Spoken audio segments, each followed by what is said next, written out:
shelling out money, anything, ayy. Ooh, got the foot on the gas, pedal to the metal when I'm get to the back, ayy. Got the foot on the gas, pedal to the metal when the lane moving fast, ayy.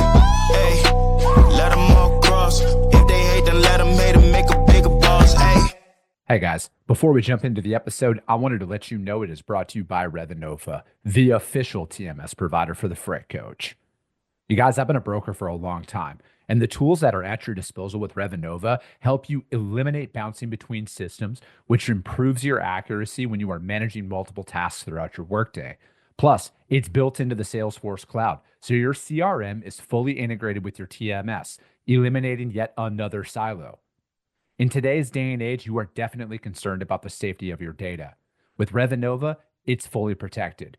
They have cutting-edge security that keeps your information safe so you can focus on what matters most, and that's growing your business. Speaking of growing your business, with Rate and Lane IQ, you get real-time pricing and route recommendations, helping you optimize costs and improve operational efficiencies, which ultimately helps you make smarter decisions. If you are like me and have recurring shipments from non-EDI customers, they have intuitive cloning features that let you easily replicate previous shipments, saving both shipper and carrier rates with just a few taps. If you are ready to learn more, visit www.revenova.com to request a demo. Just do me a favor and let them know that the Freight Coach sent you. This episode is brought to you by SPI Logistics, the premier freight agent logistics firm in North America. For over 40 years, SPI has been diligently building the most successful freight agent network to provide first-class relationships for our shippers, receivers, and carrier partners. We are more than another transportation network. We are a dedicated team of professionals united by one singular purpose, and that is to expedite our agent success. All of our agents are set up for success on day one, as they are provided with a full suite of support staff that is ready to assist them with everything from after-hours emergencies to financial and administrative needs on a no-fee basis. This way, you can focus on continuing to grow your business. There is no financial risk to start, and you have the ability to earn up to 75% in commissions. If you are looking to take control of your financial future and build your business with the backing of one of the most successful logistics firms in North America, visit www.spi3pl.com to learn more. Do me a favor and let them know that the Freight Coach sent you. What is up, ladies and gentlemen? We are back. We are live. It is the Freight Coach Podcast, the top podcast in transportation, coming to you guys every single weekday, 8:30 a.m. Pacific, 10:30 Central, to break down some industry headlines. But most importantly, you guys provide some actual insight into what you can do with all this information. If this is your first time tuning in, welcome. This is the real side of freight, ladies and gentlemen. And I do say that before every single show. And what I mean by that is I only speak with transportation professionals, because at the end of the day, you guys, I want to talk to the right individuals who have done what you're looking to do or who are currently doing what you're trying to achieve. So you can take that information, apply it, utilize it, and see a meaningful difference in your business and your life. Happy Wednesday, everybody. It is Wednesday. I am back in studio. It was an eventful couple of days here out in Austin, Texas at the cybersecurity conference.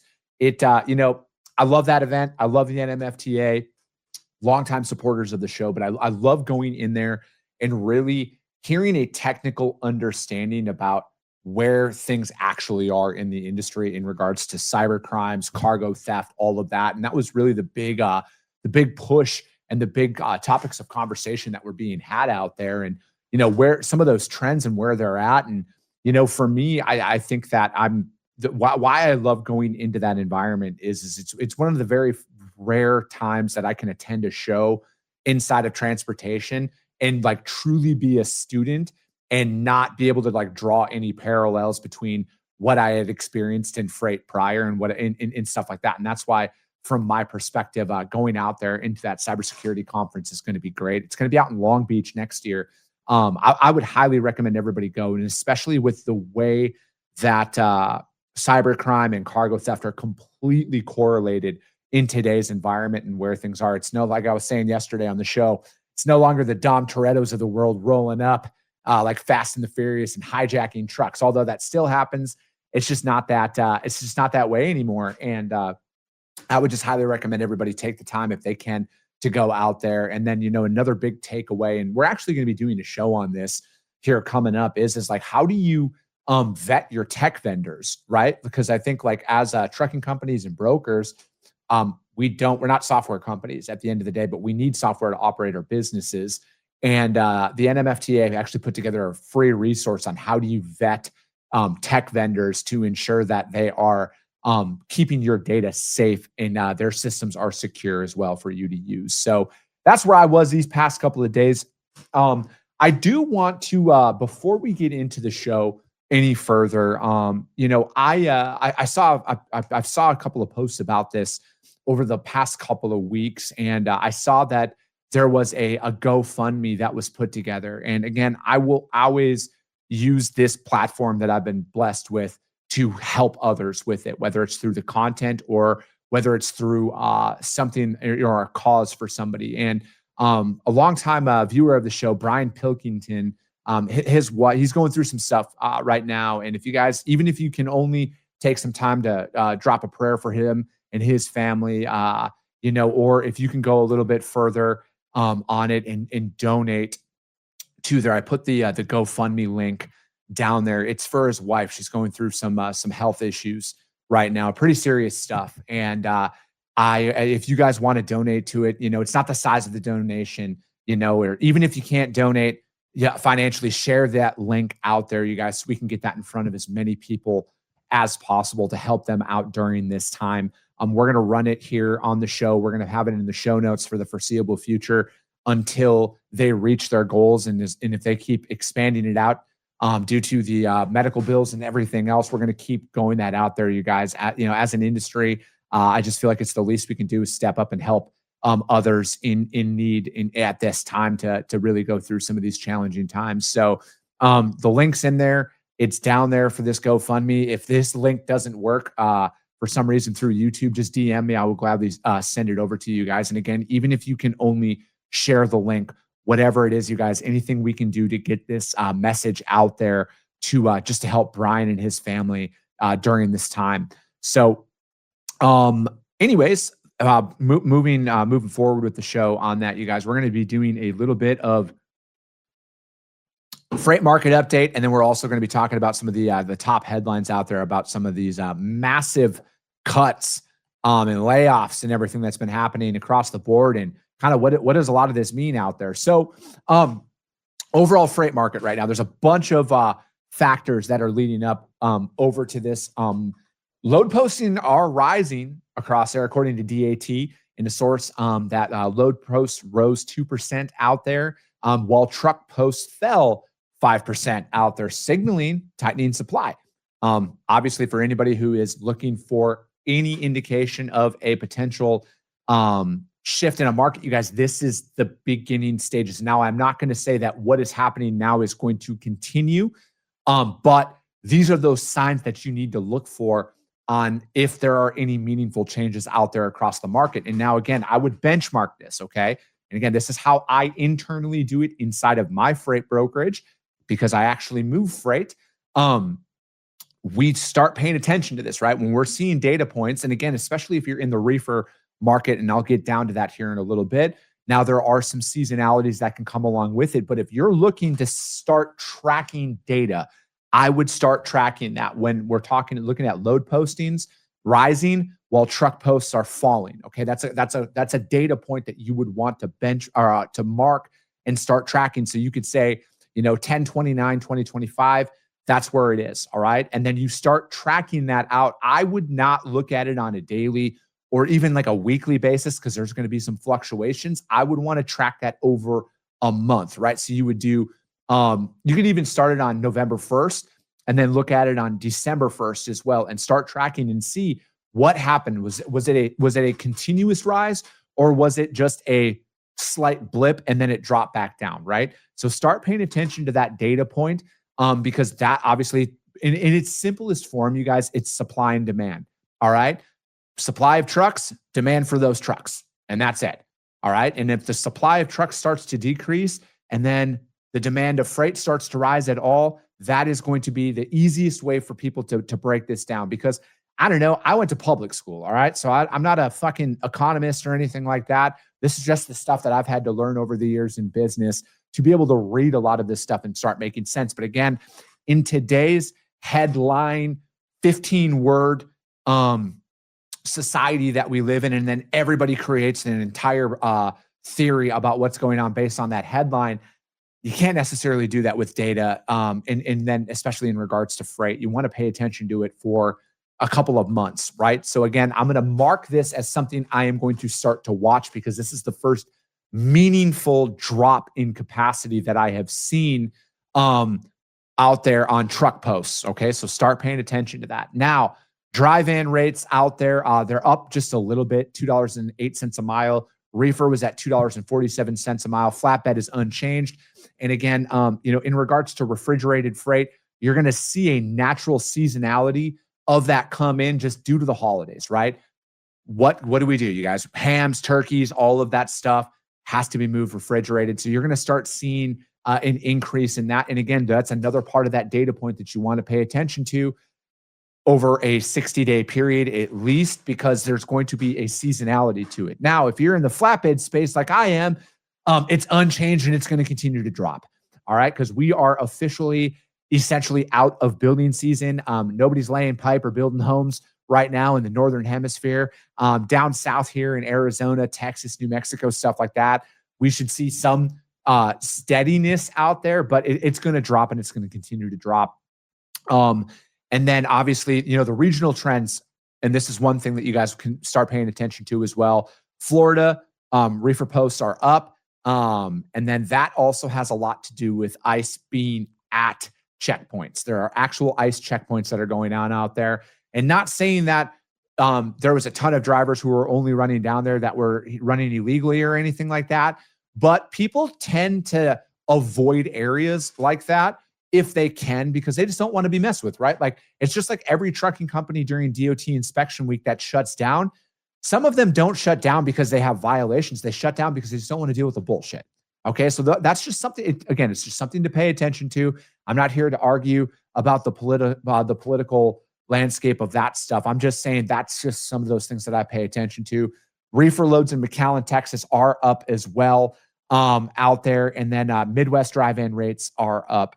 And reefer demand and rates are surging, obviously, due to the holidays coming up here and reduced capacity. Some of it has to do with ICE being at truck stops and scale houses and everything. And it's going to be interesting to see where that kind of evolves out there. And then another point, the market outlook as a whole, it's slowly rebalancing. All right. Like you can't argue that point, that there is a slow rebalance that is going on. Obviously, that comes with capacity exiting the market. I think that there are going to, like, with them pausing everything from a regulatory standpoint, that is going to constrain the driver supply out there as a whole. I think that there's just going to be a natural effect of that. And then tariffs are still bouncing back and forth on a lot of stuff out there. I know that there's some things that have kind of came out here over the last couple of days, but again, I want to wait to talk about a lot of that because again, I feel like the current administration changes their opinion a little too much when it comes down to it. So I don't want to say anything is out there. And then I would just expect, if this continues, I would expect gradual tightening of capacity. I still think that there's a lot of trucks on the road. I don't think that we're at a point where people are going to be freaking out about how are they going to cover their freight anytime soon. But I think that this is a good sign for a strengthening of opportunities here coming into 2026. My man, Cody Kaler, the reefer extraordinaire who comes on the show all the time to talk about that. He says reefer rates are up all over the place, high outbound from the Midwest because of the freeze protection that starts in October and runs through March. California reefer is strangely down though. And again, you guys, Cody moves more reefer freight than anybody I know. So I would take what he says to heart in that. And that's a good point. I didn't even think about that, about the freeze protection that goes in to some of those lanes that are out there. But, with where things are, I look at it. And then one more thing I wanted to bring up, tender rejections as well. Those are rising.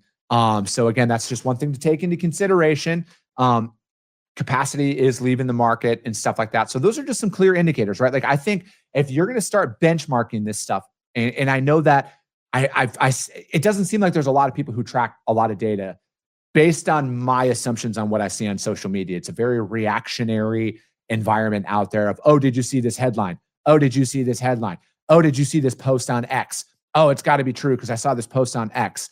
If you're going to start reading freight markets, which I would highly, highly advise, and again, like I had teased last week, there may or may not be some of that going into even deeper effect here on the show coming up.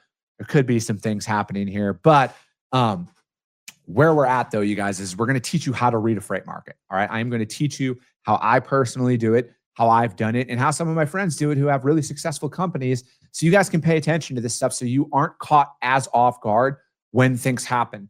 We're going to explain the seasonality of this stuff a lot more as well, because again, I see a lot of reactionary posts out there on social media, and it causes people to make a knee-jerk reaction on how to really approach a lot of this stuff. But I think ultimately where a lot of us are, and I'm putting myself in this category as well, we need to focus on how are we servicing our current customers? How can we build loyalty and deeper loyalties with them? But most importantly, how are we not losing sight of our business development efforts? How do we stay ahead of the majority of this stuff so we don't deal with dips in capacity or dips in freight volumes and stuff like that, because we have a full pipeline out there. And I just started reading. I'm a massive Jeb Blount fan. If you haven't read Fanatical Prospecting, I would start at that book. But I just started reading The LinkedIn Edge. It's his next book out there. And again, so far, so good. I would definitely hit that up, you guys. And again, because that solves a lot of anxieties when you have a full and healthy pipeline. And that's just something that we are internally really working on and building out inside of our sales process and our outbound lead generation stuff. So on to the fun part. And by fun, I'm being completely facetious with that. First article, you guys, ttnews.com. Amazon to lay off 30,000 as cost pressures mount. The move builds on prior workforce cuts totaling 27,000 that they've already laid off between 2022 and 2023 out there. Amazon plans major cuts to its corporate workforce, potentially eliminating up to 30,000 roles in various business functions, marking its largest layoff since 2022 and 2023 when it caught 27,000 jobs.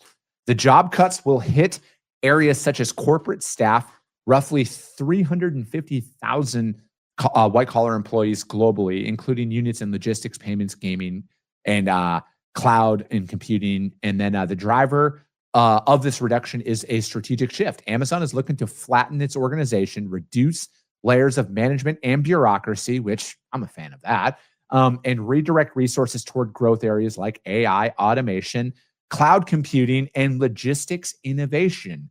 The company's CEO, Andy Jassy, has acknowledged that the widespread adoption of generative AI and related automation tools will reduce our total corporate workforce. I would look at it, so the potential elimination up there, so like 30,000 jobs, that's like 10% of their white collar workforce out there. And then I look at it as, again, AI. Pay attention to that. Pay attention to that if you're not, because I think that they are going to cut, and you've already seen this inside of transportation. I think it was Robinson was talking about this. And again, I'm not accusing Robinson of specifically implementing AI to lay people off, but this is going to expose a lot more inside of our industry, a lot more redundancies that they're talking about there. How many times have you in your career thought and saw, like, why are there 3 people doing this one job? Now with technology, that will never be the case ever again. They are going to unfortunately eliminate a lot more. And this is just one company, right? Like, I'm going to be talking about UPS next year, and that is just in 2 companies. And like, we're talking hundreds of thousands of jobs that were just eliminated in like the last week, I want to say. And like that's a significant amount. And they all center around AI and AI finding those inefficiencies that are out there, right? Like it's just they just want to automate more, and they're going to, right? They're going to automate more, and I look at it though, is because I see the word efficiency out in a lot of these, okay? And a lot of these articles, they all talk about efficiencies. And I look at it like this.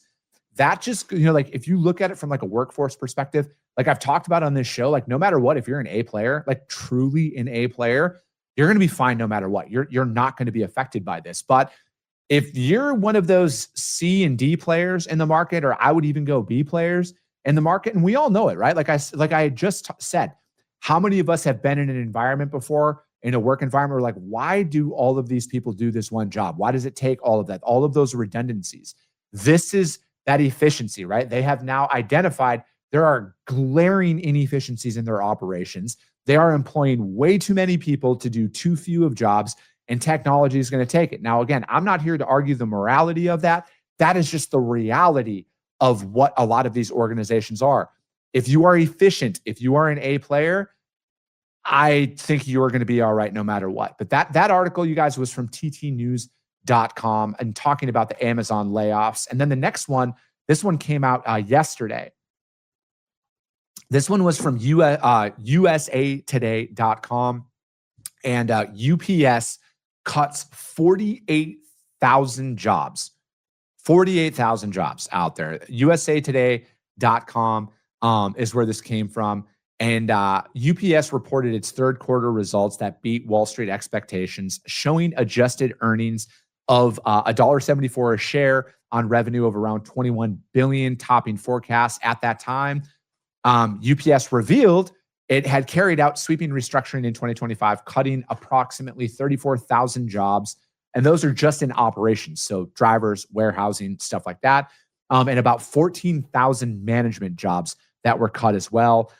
These cuts are strategically labeled as network reconfiguration and, once again, efficiency reimagined, involving closing tens of facilities out there. 93 leased and owned buildings were shut down in the first 9 months, reducing lower margin businesses and pushing for cost savings out there. UPS also pointed to the challenging external factors slowing packaged volume growths out there.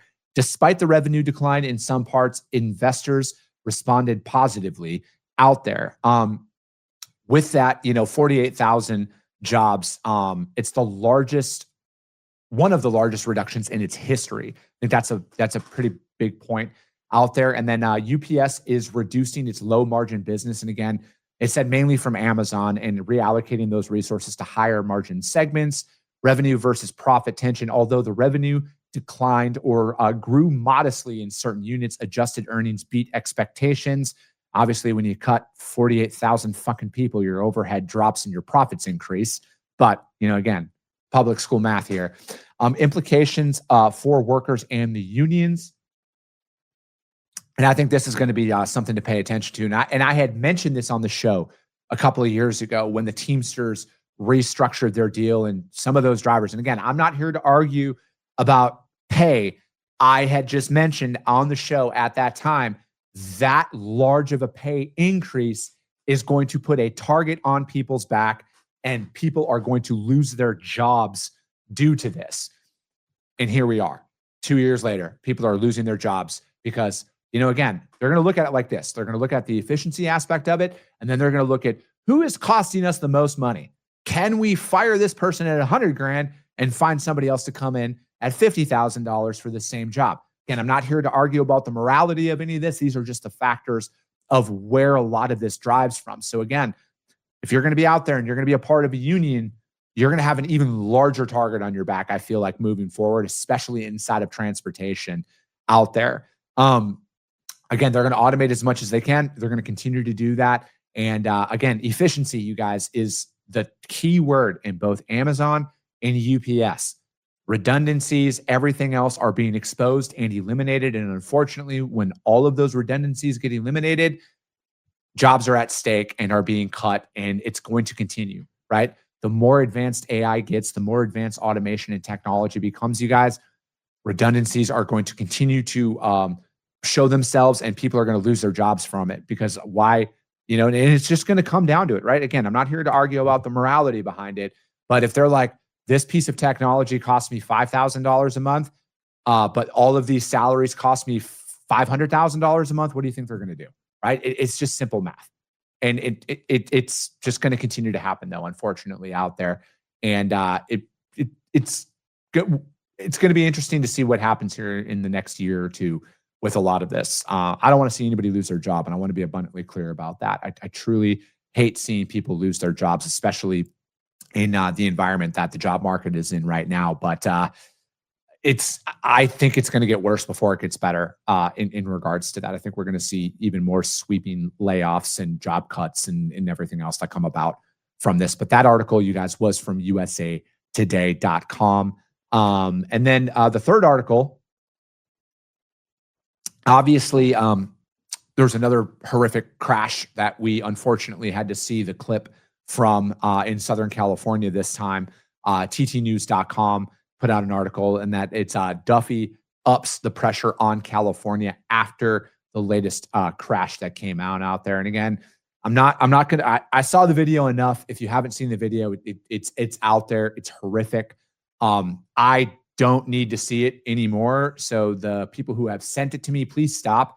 Like, here's a general rule of thumb, you guys. I'm on the internet just probably as much as everybody. I really don't want to see fatality videos being sent to me. Like, there's a high probability I saw it.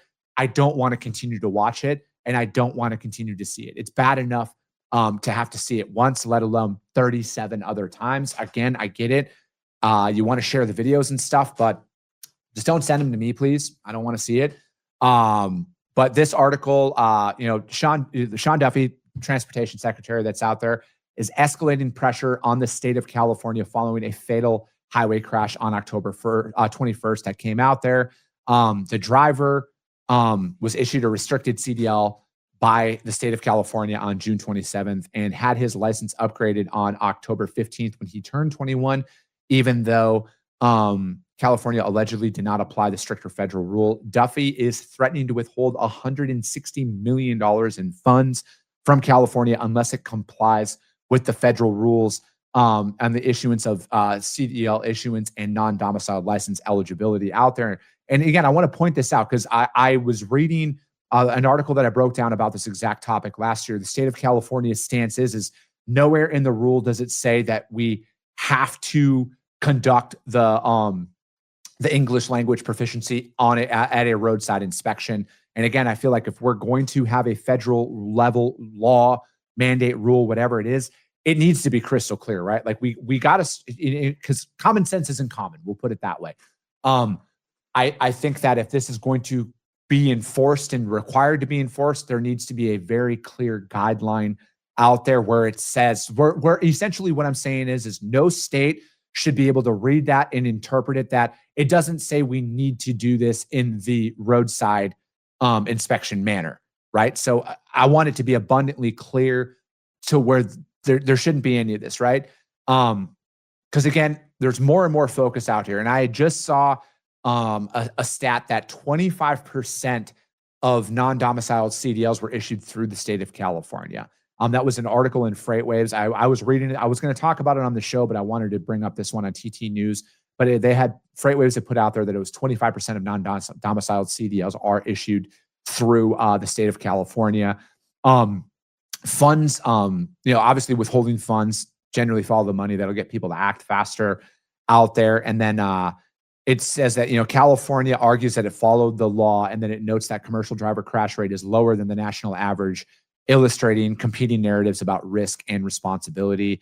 And then I think that with what needs to happen, I think a hard pause is going to do a lot of people a lot of good on a lot of this stuff, right? Because it's just one thing after another. And I feel like the safety, and again, like you could make the argument that the driver was on drugs because he was on drugs and that's what caused the crash. You could make that argument out there. But again, I feel like in its simplest forms, we need standards.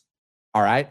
I feel like the broader issue is there is a ridiculous lack of standards that are out there, and people are going to find loopholes no matter what, right? But I feel like when the federal governing agency, the Department of Transportation, there should be no gray area out there. It should be very clearly laid out. And I'm sure, and again, I haven't read every single rule and regulation that is out there. And I'm sure that there is, but like I want it to be so cut and dry that there can't be any workarounds with this stuff, right? Because I mean, again, we're seeing these videos pop up all the time on this, and I want to see stuff being reported with equal intensity, though, because there was that crash in Georgia that happened as well, and we seemingly aren't hearing about that anymore, which we need to, right? Standards is the problem here, and we need to have everybody held to the exact same across the board. All 50 states that you're issuing a CDL in, everybody needs to be held to the exact same standards here. And if the Department of Transportation puts it out there, the FMCSA, all of that stuff, it needs to be adhered to by everybody. All right. There should be no loopholes. All of that stuff needs to be closed because, like, this is going to continue to happen and it's only going to get worse. All right. It's only going to get worse because I'm not going to say that I think it's and I'm trying to think of the best way to put this. It's a problem. Okay. But again, remember this, you guys, when you're seeing a lot of this stuff out there in regards to the non-domiciled CDLs, I want you to remember this little saying: if it bleeds, it reads. Okay.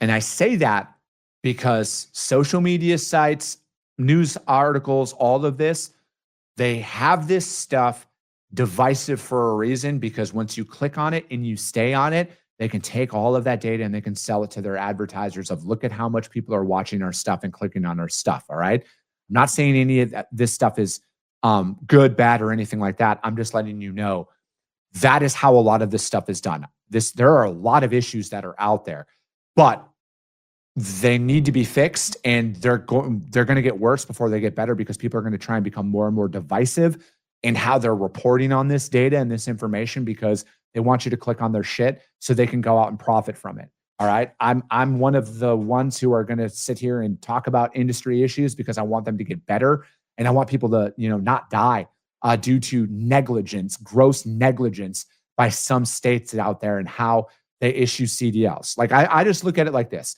The state of California should have the exact same as the state of Texas or Wisconsin or Illinois. There should be no difference in how one state issues a CDL than another state.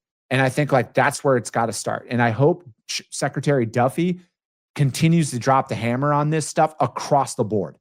It has to happen across the board. This isn't a red versus blue issue.